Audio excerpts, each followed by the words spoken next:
Hello and welcome back to Control on PS4. In the last part, we had successfully finished Threshold by finally getting the totally foreseeable whereabouts of Jesse's long-lost brother Dylan. He is here in the Bureau itself, held in the containment sector, the Panopticon, which is at the far end of the containment sector, of course. Not the near launch end. enemies. Launch basic enemies when their health is low. I'm all set with that. Yeah. Let's get even more launch damage. That's way more useful to me. Or do I think I might be... No, I'm going to get this one, and then I'm going to get the next one. Boom. Now I deal twice as much launch damage as I was doing before, and I was already doing a stupidly large amount. Booyah. Alright then. In order to reach the containment sector, you have to take the elevator.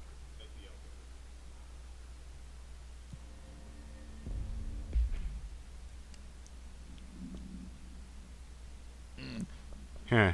So, conceptual material. Alright.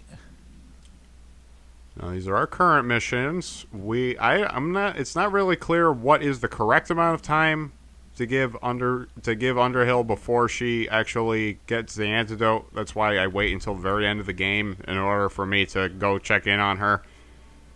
I'm not too crazy about missions that will tell you, hey, you gotta wait to satisfy other game conditions first. Come back when you do those things, would you kindly?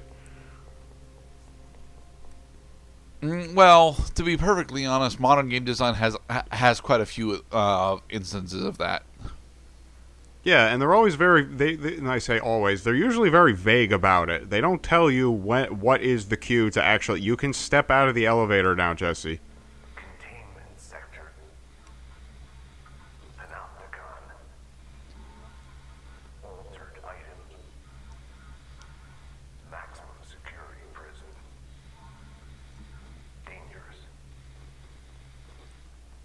Dangerous. I like dangerous. What's kind of weird is that he was actually very audibly saying those as single words on purpose, as opposed to getting cut off.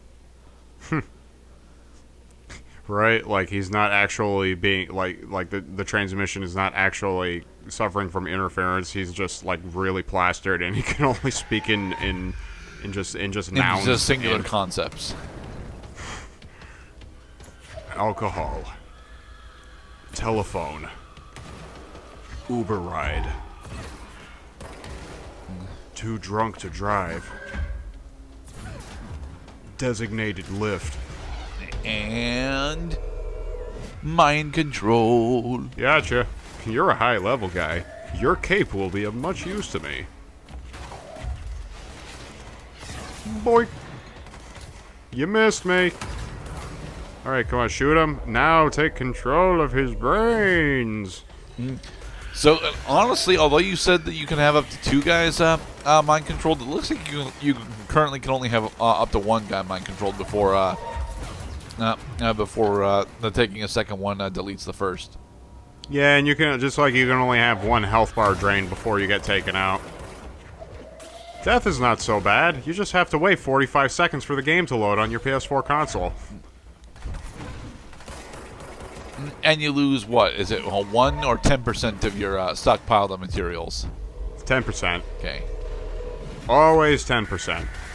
So the less you have, the less you lose, which is going to incentivize you to spend as much of it as you can, so that the death penalty, it gets not so bad. I think the biggest threshold you have to overcome is like 25,000 points, and I got over 43. But that means that I lose that means that I lose 4,000 points every time I die, which is not that cool.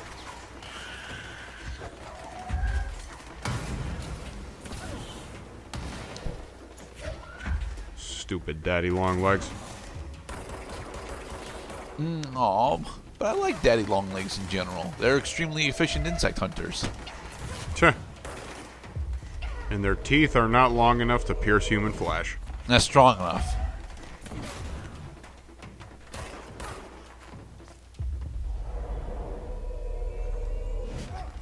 Of course, the one drawback to mind No, controlling so you people. can actually have two. All right. One drawback to mind controlling people, of course, is that the only thing you can do is finish the mind control, which is a 3-second long sequence. You can't defend, you can't shoot, you can't launch, you can't really move that fast either. So you don't want to have a lot of enemies surrounding you while you're trying to mind control people. Hence, I probably took damage while I was mind controlling, causing a death during the previous attempt on that particular segment. Now this, obviously, is a claim the control point area, but first... It's okay, there's only a couple more dudes left.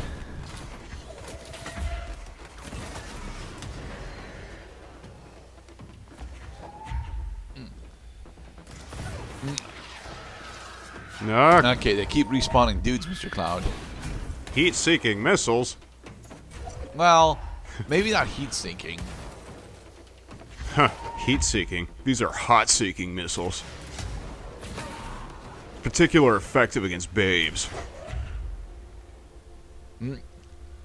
Alright, there we go. Okay, now use the power of justice. Yeah. Yay! Warp the room. Push back the darkness. Well, the astral plane. Welcome to the containment sector proper. Hey, you fully recharged your controller. Yay. RRC. Smiley face. There's a side mission over here. Let's go find it.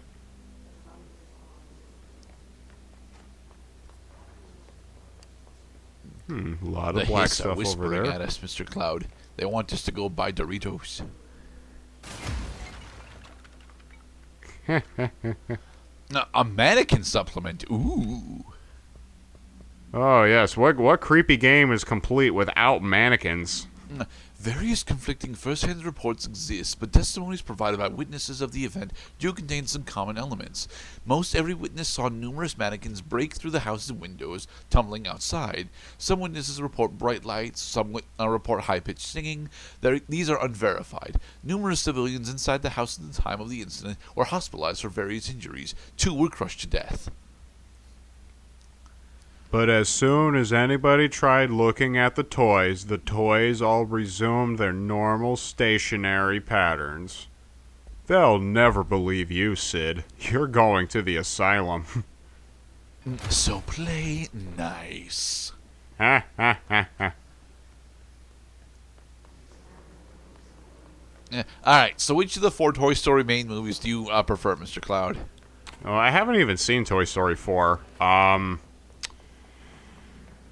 I do really like Toy Story 2. That movie probably because they actually did have what's his name playing Slinky the dog, Jim Varney. Yeah, before Jim Varney passed away, that he was the voice of Slinky, and he was, you know, my back end's gone to Baton Rouge. Ah! And also that wicked epic encounter with the prospector, you know, right at the tail end of the movie where he's, you know, tearing Woody limb from limb. Your choice, Woody. We could go to Japan together or in pieces. If they fixed you once, they could fix you again. Now get in the box. I will admit that Toy Story 2 is probably the better movie out of the 4, but I actually still prefer Toy Story 1 as my preferred viewing experience. Oh, Toy Story 1 is a great pleasure. Oh, my battleship! Were you cheating? I'm here. What happened to you? I lost my arm. It was my good arm. Oh, how I miss that sweet-ass leg of mine. I'm fine. But Wells is still in there. You gotta get him out. Who's Wells? That guy's using a Lewis-style rotator on his gun. My altered item. We followed it down into the clocks. The clocks. A threat. Yeah, you can't miss it. Bureau sealed It's it. literally just a pile of clocks. We followed the altered item inside, but the way it was acting, we weren't ready. Me and Wells were the only ones. There were clocks everywhere, and none of them were showing the correct time. Never showed up on this side. I'll go find him. But first, you need to get to a medic. Wells is the medic. Please, you gotta get him out of there. Are you kidding? You are the support, son. Fine. But I'll be back for you. I damn well hope so. Just use the motel cord there. It should get you into the clocks. Sorry. The threshold.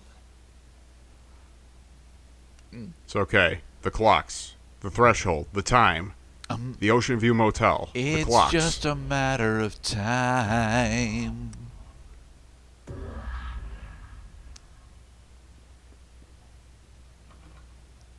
Okay, so, is this going to be another case of you failing to recognize the puzzle as the same? Well, I think I'm... No, that's right. I'm not using a guide video for this part because this is optional. Okay. The pattern on this is relatively simple. First, find a clock to imitate. It probably... Because, remember, clocks. We're going to the clocks. So there are going to be a lot of clocks in this area. Better keep your eyes open for some clocks. That's a clock. You should Alright, study so the we time. need to It set- appears so we need to set our clock to 3:10. 3:10 to Yuma. Now set your clock. Always remember to have your alarm clock, especially around daylight savings time. If you're late for work, it's because you're a dingus. Round and round we go. 1, 2, 3. You missed it. I might have not. No, I got it. Okay, you set the clock to the correct time. Now satisfy the other conditions of the puzzle in order to get the key.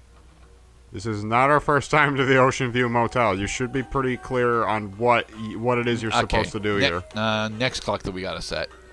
You do the things, you get the key. You get the key, you open You the need door. to set You it open to the door. 658 or 558.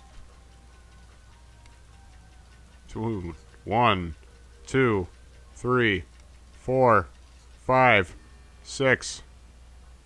Cool. Hey, you got the tone. Yeah, I like the games that will will have like an acceptable margin of error, so you don't have to have the exact time every time. All right, so this time we need 950. Let's see you survive this time. And there we go. Did I do it? Yes, you did it. You can tell because Is the it- radio stopped squealing at you. Is it time for me to leave? The keys are on the table, Jesse. You can get the keys now. Get the Jesse. Get the keys. It's on the table, not the cheese. The keys. It's right there. Past cloud, It's- left.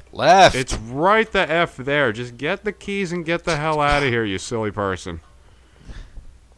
You did the 3 rooms. It's not going to let you do the prompt anymore.